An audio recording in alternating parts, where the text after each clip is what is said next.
Assalamu alaikum guys. Today we are going to learn the basic concept of economic planning.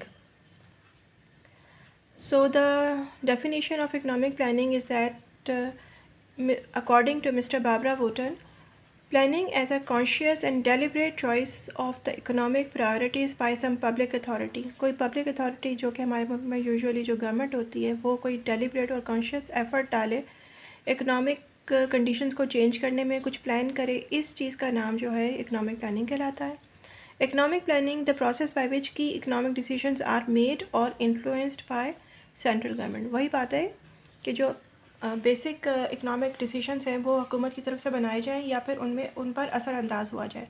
There must be a centralised planning authority for preparing the plans and suggesting the means for their implementation. एक ही centralised authority होनी चाहिए हुकूमती सतह पे जो कि ये प्लान्स बनाए और फिर सजेस्ट करे कि उनकी इम्प्लीमेंटेशन को किस तरह किया जाए। Before framing the planning authority should undertake an accurate survey of the available resources. इसको करने के लिए, इम्प्लीमेंट करने के लिए या प्लान भी करने के लिए उनके पास ये प्री रिक्विजिट है कि उनके पास मौजूदा रिसोर्सेज की एक्यूरेट डेटा मौजूद होना चाहिए, बोथ एग्जिस्टिंग एंड पोटेंशियल, वो भी जो ऑलरेडी मौजूद है और वो भी जो होने वाला है, and the essential needs of the country, और अपने मुल्क की जो बुनियादी ज़रूरियात हैं उनको भी उनको मालूम होना चाहिए। Aims and objectives of planning क्या? आप planning authority makes a comprehensive survey of available resources and draws up objectives and targets of the plan to be achieved in a time period which is usually 5 years। 5 साल के लिए जो सर्वे किया था उसके मुताबिक उसके ऑब्जेक्टिव्स को अपने सामने रख के कि हमें क्या क्या अचीव करना है, 5 साल के लिए मनसूबाबंदी की जाती है। The objective of the plan should be realistic and not too ambitious. ये रियलिस्टिक होना चाहिए।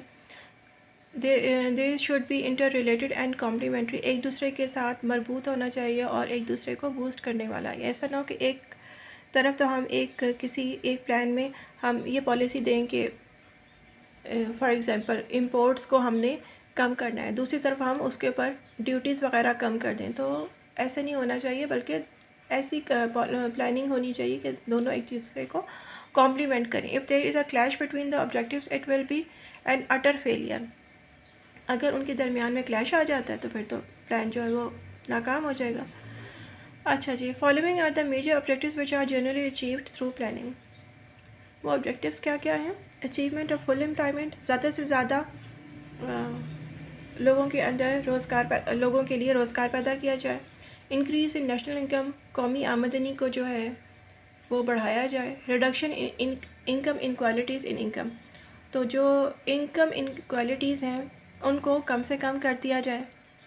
सेल्फ सफिशेंसी इन फूड, खुराक में खुद कफ़ील बनाया जाए मुल्क को।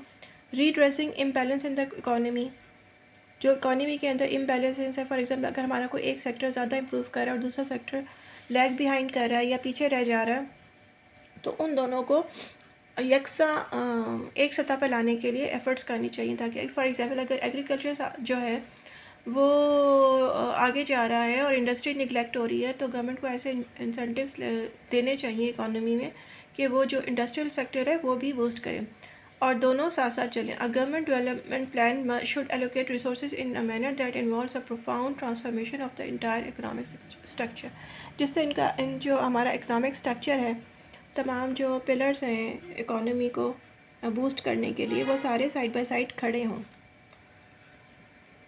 प्रोविज़न ऑफ सोशल सर्विसेज, सब लोगों को तालीम की, सेहत की और पीने के साफ़ पानी की, ड्रेनेज की और ट्रांसपोर्ट वगैरह की सहूलियात मिलनी चाहिए।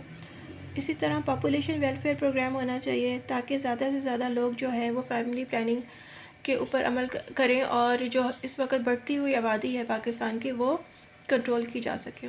और ये फैमिली प्लानिंग के डिफरेंट फैसिलिटीज़ जो हैं वो हॉस्पिटल्स में और फैमिली प्लानिंग सेंटर्स में प्रोवाइड करने चाहिए। लॉन्ग टर्म इकनॉमिक ग्रोथ, बहुत मतलब दूर रस मुआशी तरक्की को सामने रख कर ऐसे इक़दाम करने चाहिए जो सिर्फ अगले के 2-3 साल नहीं, बल्कि बहुत दूर अंदेशी के साथ अगले 25 साल 30 साल ऐसे जो हैं हमारे ऑब्जेक्टिव जो हैं उनको ये फुलफ़िल करें। इंक्रीज़ इन नेशनल सेविंग जो हमारी इस वक्त बहुत थोड़ी हैं, नेशनल सेविंग्स को बढ़ाने के लिए भी प्लानिंग में इक़दामात को मद्देनज़र रखना चाहिए। Wider outlook, the planners intend to improve the quality and quantity of education system, therefore the outlay in the education sector is increasing in the plans.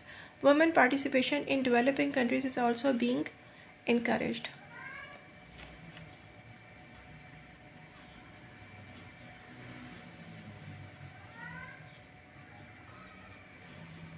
इसके बाद ये हम यही बात है कि वुमेन की पार्टिसिपेशन जो है ना वो डेवलपमेंट के अंदर इसको नज़रअंदाज नहीं किया जा सकता, तो ज़्यादा से ज़्यादा ख़वातीन को इनकरेज करना चाहिए कि वो डेवलपमेंट के प्रोसेस में इन्वॉल्व हम उन्हें करें, जिससे हमारा जो इन द एंड जो हमारा आउटकम होगा वो बहुत अच्छे से बूस्ट हो सकता है। अच्छा, अब हम पढ़ लेते हैं टाइप्स ऑफ प्लानिंग। कौन कौन सी टाइप्स हैं? तो सबसे पहले प्लानिंग बाय इंड्यूसमेंट। इंड्यूसमेंट का मतलब ये होता है कि हम अगर किसी को फ़ोर्स करें, या फ़ोर्स करने के भी अपने अपने तरीके होते हैं ना, हम इंसेंटिव भी दे सकते हैं। तो इसको ये करने के लिए इस टाइप ऑफ प्लानिंग को कहते हैं कि planning by inducements. Planning by inducement is often refer to as indicative planning और मार्केट इंसेंटिव। इसको तो ये भी कहते हैं, और कहते हैं कि भाई मार्केट में हम इंसेंटिव देते हैं। फॉर एग्जांपल, हम कभी किसी चीज़ के ऊपर हम टैक्स कट कर देते हैं, या रिबेट दे रहे होते हैं, या कुछ इस तरह का काम कर रहे होते हैं। In such type of planning the market is manipulated through incentives and inducements. Accordingly in this system there is a persuasion rather than compulsion और डेलिब्रेट इन्फोर्समेंट ऑफ ऑर्डर्स। सिर्फ लोगों को हल्का सा वो दिया जाता है, इंसेंटिव दिया जाता है, बजाय इसके कि हम उनको ऊपर कहें कि कंपल्सरी कर दें कि या तो आपने करना ही करना है। ऐसे नहीं होता। Here the consumers are free to consume whatsoever they like. Producers are free to produce whatsoever they wish. जो कंज्यूमर्स हैं उनको आज़ादी होती है कि उन्होंने क्या कंज्यूम करना है, जो प्रोड्यूसर होते हैं उनको आज़ादी होती है कि उन्हें क्या प्रोड्यूस करना है। But such freedom of consumption and production are subject to certain controls and regulation. कुछ रूल्स एंड रेगुलेशंस होती हैं, कंट्रोल्स होते हैं, ताकि उनको एक निज़ाम के तहत रेगुलेट किया जाए। बिल्कुल खुला हाथ नहीं दिया जाता। The consumers, producers and the other factors in production are induced with the help of various physical and monetary devices. बहुत सारी जो फिजिकल और मॉनेटरी जो हमारी पॉलिसीज़ होती हैं उनके थ्रू हम इनको इंड्यूस करते हैं, इनको हम इनकरेज करते हैं, या हम इनको किसी एक लाइन पर लगाते हैं। इसके बाद आ जाता है फिज़िकल एंड फाइनेंशियल प्लानिंग। अच्छा, physical planning is concern with physical allocation of resources on one side while the product yields on the other side. Physical allocation कैसे होनी चाहिए कि जी हमें फ़िज़िकली हम रिसोर्सेज को देख रहे होते हैं कि वो किस तरह से इस्तेमाल होंगे, और उनसे जो निकलने वाला प्रोडक्ट है उसको हम दूसरी साइड पे देख रहे होते हैं। It aims to bring physical balance in between investment and output. ये क्या करेगा? फिज़िकल बैलेंस लाएगा हमारी जो इन्वेस्टमेंट्स हैं, यानी कि जो हमने इन्वेस्टमेंट कर रहे हैं हम किसी भी प्रोजेक्ट के अंदर, और उसका जो प्रोडक्ट आउटपुट है। Accordingly investment coefficients are computed.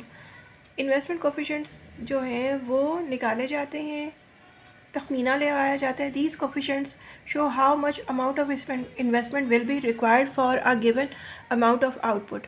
वो कहते हैं कि जो आपको एक मुकर्ररा आउटपुट हासिल करने के लिए आपको कितनी इन्वेस्टमेंट रिक्वायर्ड होगी, इन कोफिशिएंट से हमें वो पता चलता है। Moreover in such planning it is also analyse that what will be the composition of investment to obtain an increase in output, as how much iron, how much coal, oil and electricity will be required to produce some specific amount of steel.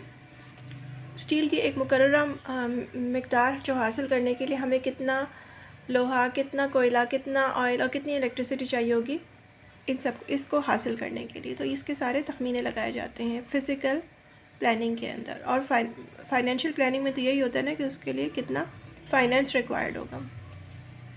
अच्छा जी, अब एक और type है जी centralised planning and decentralised planning.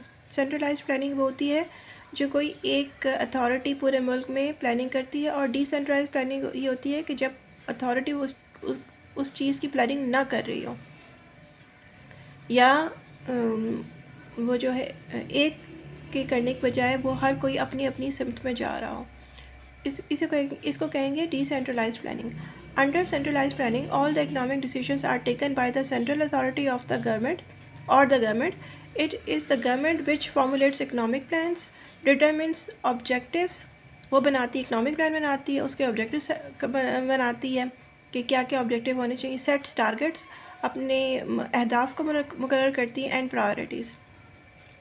Each member has simply to carry out the instructions without questioning about its viability. हर इंसान को सिर्फ वो काम करना है कि जी आप इंस्ट्रक्शंस के ऊपर अमल करना है और इसके ऊपर क्वेश्चन नहीं कर सकते. There are more chances of failure as individuals are not allowed to carry out the plans in accordance to their needs and preferences. यहाँ पर फेलियर के चांसेस ज़्यादा हैं क्योंकि इन अफराद को इजाज़त नहीं दी जाती कि वो अपनी ज़रूरियात और अपनी तरजीहात के मुताबिक प्लान में इनपुट डाल सकें. It is the government who takes responsibility of the success और फेलियर ऑफ द प्लान.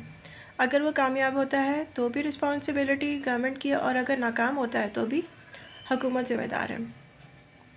इसके बाद आ जाते हैं जी कि structural and functional planning. The planning which is aimed at bringing changes in the socio economic setup of a country is termed as structural planning.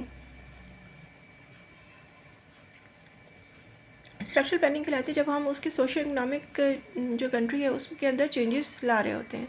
This type of planning is attributed to the planning which was made in USSR in 1929 when the existing landlord system was abolished, collective farming was introduced, trade, industries and transport system was nationalized. क्या हुआ था रूस में 1929 में उन्होंने ये structural planning का concept implement किया था. उसमें क्या था, लैंडलॉर्ड का सिस्टम जो था उसको ख़त्म कर दिया गया था. कलेक्टिव फार्मिंग करते थे, यानी सब लोग मिलकर फार्मिंग करते थे. गवर्नमेंट डिसाइड करती थी कि उन्होंने गंदम उगानी है, कितना प्याज उगाना है, कितना टमाटर उगाना है, कितना चावल उगाना है, कहाँ पे उगाना है. इसमें लोगों की अपनी कोई चॉइस नहीं थी. और उसके बाद फिर वो ट्रेड जो थी वो सारी इंडस्ट्रीज़ जो थी और ट्रांसपोर्ट सिस्टम वो सारा कुछ जो है वो नेशनलाइज कर लिया था. उसमें भी लोगों को चूँ करने की इजाज़त नहीं थी. इसके बाद आ जाते हैं जी democratic and totalitarian planning. Under democratic planning the philosophy of democracy is followed. Since formulation to the execution of the plan the people are taken into confidence. बनाने से लेकर उसको इम्प्लीमेंट तक करने तक लोगों को लोगों को प्लानिंग में इनपुट डालने का इजाज़त दी जाती है. Whenever the plan is prepared the ruling party makes a dialogue with the public firms and even with opposition party. जब वो कोई प्लान बनाती है तो उसको पास करने के लिए वो पब्लिक फर्म से भी रब्ता करती है और अपोजिशन पार्टी से भी. The purpose of such agreements is to satisfy different segments of the economy regarding growth and welfare programmes. ताकि ज़्यादा से ज़्यादा जो उसके जो सेगमेंट्स हैं इकॉनमी के वो उस पर मुतमईन उनको किया जा सके और उनसे इनपुट भी लिया जा सके. अगर वो कुछ कहते हैं कि अमेंडमेंट कर लें, इसके अंदर ये चेंजेस कर लें या फ़लाँ को बेहतर किया जा सकता है, तो वो सारी चीज़ें जो हैं वो प्लान के अंदर इनकॉर्पोरेट कर दी जाती हैं. After the formulation of the plan an open discussion is made in the parliament. Under democratic planning whole of the economic activities are performed through price mechanism. ये इसके अंदर सारी जो मुआशी सरगर्मियाँ हैं उनको प्राइस मैकेनिज़्म के थ्रू काबू किया जाता है या वो किया जाता है, कंट्रोल किया जाता है. प्राइस मैकेनिज़्म क्या होता है? फॉर एग्ज़ाम्पल अगर हमने किसी चीज़ की प्रोडक्शन को इम्प्रूव करना है तो हम उसकी सपोर्ट प्राइस जो है वो बढ़ा देते हैं. जैसे फॉर एग्ज़ाम्पल अब गंदम की इस वक्त की सपोर्ट प्राइस जो है वो 3,000 रुपये फ़ी मन है. और हमने इसकी जो वो करनी है, इसको बूस्ट करना है, तो हम गवर्नमेंट अनाउंस कर देगी कि फॉर एग्जांपल हम इसकी कर रहे हैं सपोर्ट प्राइस 4,000. तो ज़्यादा से ज़्यादा जो किसान हैं वो इनकरेज होंगे और वो कहेंगे कि ये जो बढ़ी हुई प्राइस है उससे हम फ़ायदा हासिल करें. वो ज़्यादा से ज़्यादा इसकी प्रोडक्शन करेंगे. फ़ायदा हासिल करने के जब प्रोडक्शन ज़्यादा करेंगे तो वो जो है हमारा मुल्क उसके अंदर ख़ुद कफ़ील हो जाएगा और हमें उस पर उसकी इम्पोर्ट यानी उसकी दरामद नहीं करनी पड़ेगी. अच्छा जी, फिर according to that time period plans को हम डिवाइड करते हैं. एक प्लान्स होते हैं जिन्हें हम कहते हैं कि शॉर्ट टर्म प्लान्स. ये कंट्रोलिंग प्लान्स पे खिलाए जाते हैं. They encompasses the period for 1 year.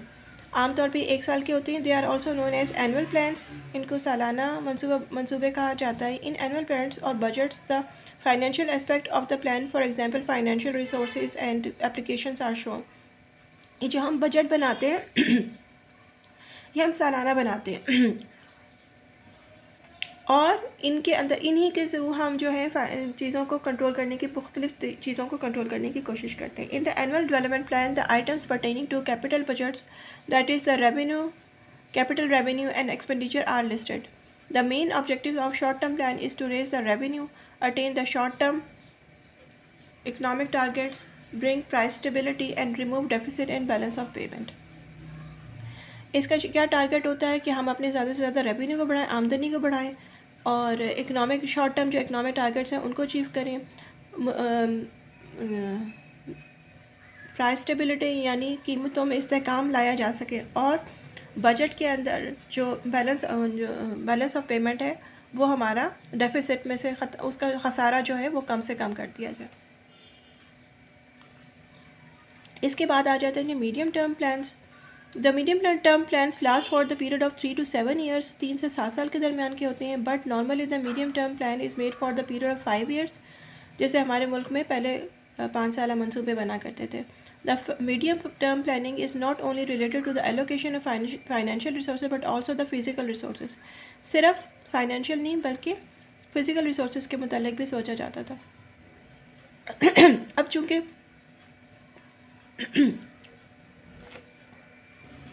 इस वक्त चूँकि वो ये 5 साल मंसूबे नहीं बन रहे तो हमारे जो ज़्यादा मेजर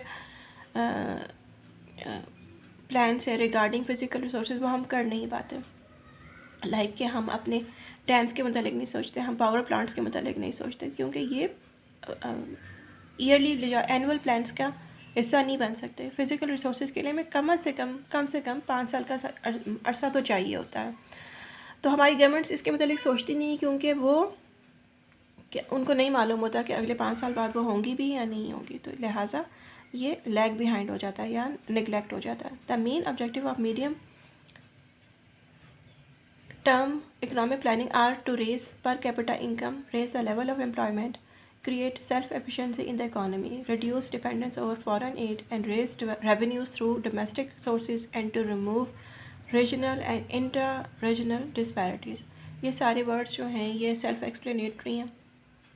फ़ीकस आमदनी बढ़ानी है, रोज़गार बढ़ाना है, ख़ुद इंसारी को तक़वियत देनी है, बैरूनी इमदाद से छुटकारा लेना है, डोमेस्टिक रिसोर्स को ज़्यादा से ज़्यादा एम्प्लॉय करके रेवेन्यू को बढ़ाना है और मुख्तलिफ़ इलाक़ों में जो डिस्पैरिटीज़ हैं, ऊंच नीच है या उनके अंदर कुछ इलाके जो हैं वो ज़्यादा डेवलप्ड हैं, कुछ इलाके नहीं डेवलप, तो उन दोनों के दरमियान में जो फ़ासला है उसको कम करने की ज़रूरत पर जोर दिया जाता है. इसके बाद आ जाते हैं जो कि long term plans last for a period of 10 to 30 years. They are also known as perspective plans यानी कि आने वाले वक़्त के plans. The origin of the long term planning goes back to USSR where GOELRO plan 1920 to 35 was first formulated and implemented in 1920. उसने बनाया था जी plan USSR का, रशिया का, और उसको इम्प्लीमेंट कर दिया गया था 1920 में. The basic purpose of the plan was to electrify the rural areas, ताकि देही इलाकों के अंदर बिजली की फराहमी यकीनी बनाई जा सके. The basic philosophy behind long term planning is to bring structural changes in the economy, ताकि मुल्क के अंदर मुल्क का स्ट्रक्चर जो है, जो बेसिक इंफ्रास्ट्रक्चर है, उसके अंदर चेंजेस लाई जा सके. Under long term planning there is greater freedom of choice and there is a wide scope of planning. इसमें फ्रीडम की चॉइस ऑफ फ्रीडम होती है. ज़रा टाइम पीरियड इंसान के गवर्नमेंट्स के पास होता है या किसी डिसीजन मेकिंग अथॉरिटी के पास होता है कि वो इसके ऊपर ज़्यादा अच्छे तरीके से काम कर सके और इसका स्कोप जो है वो काफ़ी बड़ा होता है. इसके बाद करेक्टिव एंड डेवलपमेंट प्लानिंग होती है. The planning consist of fiscal and monetary measures with the aim to removing the imbalances of the economy is known as corrective planning. ठीक करने, नोक पलक ठीक करने के लिए जो हम प्लानिंग किया करते हैं, इस पर हम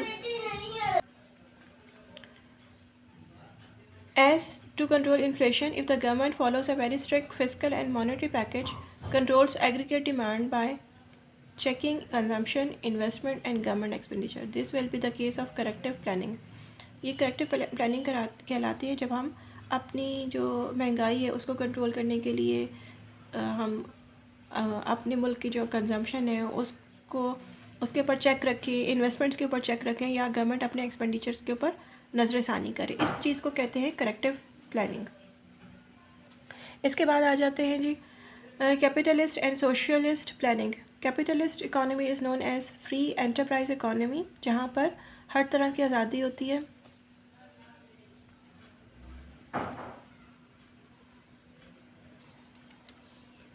Under capitalism, there is no authority governing the planning activity. All the economic activities were controlled by the private sector.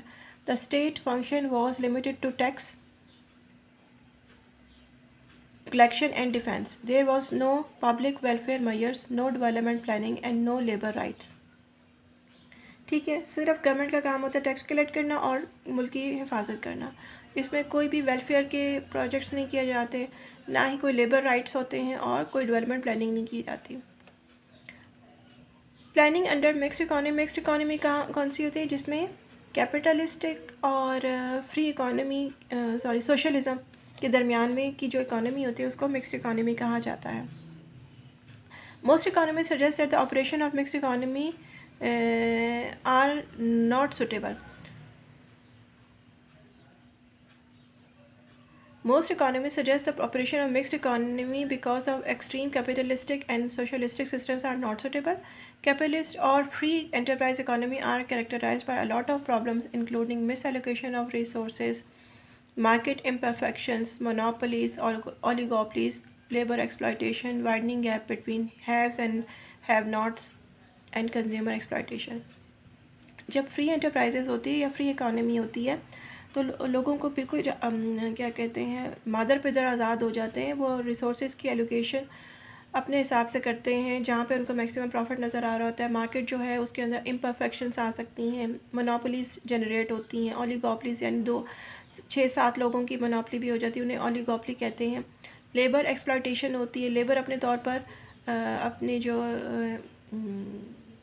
जिन इदारों में काम कर रही है तो उनको कभी एक्सप्लॉइट करना शुरू कर देती है। अगर गवर्नमेंट के लॉस ऊपर चेक ना हो तो ये एक्सप्लॉइटेशन बढ़ती जा सकती है।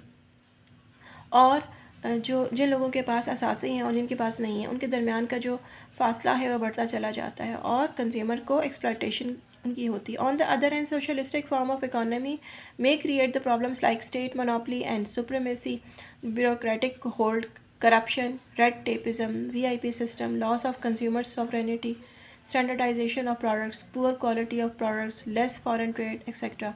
जबकि दूसरी साइड पे जब सोशलिस्टिक इकोनॉमी होती है पूरी की पूरी तो सिर्फ हुकूमत की मोनोपोली होती है और वो हुकूमत हर चीज़ के ऊपर काबिज सी हो जाती है, लोगों के ऊपर राइट ऑफ फ्रीडम नहीं रह जाता और हर चीज़ के ऊपर हर महकमे में ब्यूरोक्रेटिक होल्ड पाया जाता है, करप्शन ज़्यादा हो जाती है और रेड टेपिज़म यानी कि ये जो प्रोजेक्ट है ये भाई हम इसका इफ्तिताह कर रहे हैं या इसके ऊपर ज़्यादा फोकस हो जाता है। VIP सिस्टम ज़्यादा परवान चढ़ जाता है। Loss of consumer sovereignty, consumer की आज़ादी का ख्याल नहीं रखा जाता। स्टैंडर्डाइजेशन ऑफ प्रोडक्ट्स, सारी चीज़ें जो मार्केट में अवेलेबल होती हैं वो एक ही तरह की होती हैं, उसके अंदर डाइवर्सिफिकेशन नहीं होती, लोगों को डिफरेंट प्रोडक्ट्स नहीं मिल रहे थे, पुअर क्वालिटी ऑफ प्रोडक्ट्स होती है, हो भी सकती है नहीं भी हो सकती, लेस फॉरेन ट्रेड और फॉरेन ट्रेड के चांसेस बहुत कम रह जाते हैं। और थैंक यू।